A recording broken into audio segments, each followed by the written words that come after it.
Je suis très heureux d'être ici aujourd'hui à Pollutech sur ce stand initié par SNCF Réseau, mais qui est un stand du groupe SNCF. C'est très important pour nous de montrer que le groupe SNCF est pleinement engagé dans la transition écologique, que ce soit en matière d'énergie, d'économie circulaire, de biodiversité, et on le voit sur ce stand. C'est aussi l'occasion de rencontrer des industriels qui travaillent dans ce secteur et de nouer de nombreux contacts. Comme la production du groupe SNCF est très importante en matière d'environnement, il a fallu quand même serrer le discours. Donc on a décidé d'organiser notre stand autour de 3 thématiques.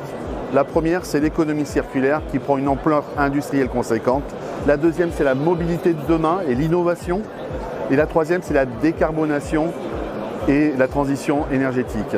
Donc ça, c'est les 3 pôles qu'on trouve sur le stand pour que le chaland, le visiteur soit à peu près repéré sur les grands items.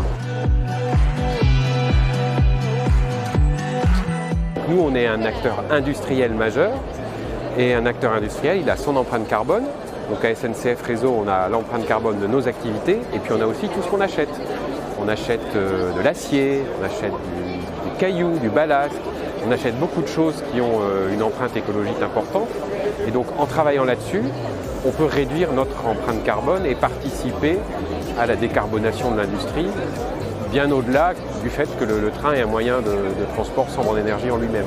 On sait que le chemin de fer est un mode de transport pas polluant, mais ce qui change, c'est que la manière de l'opérer, de le régénérer, peut être aussi extrêmement vertueuse pour l'environnement. Notre principale carrière de matériaux, ce sont nos propres matériaux de dépose. Ce n'était pas le cas il y a quelques années.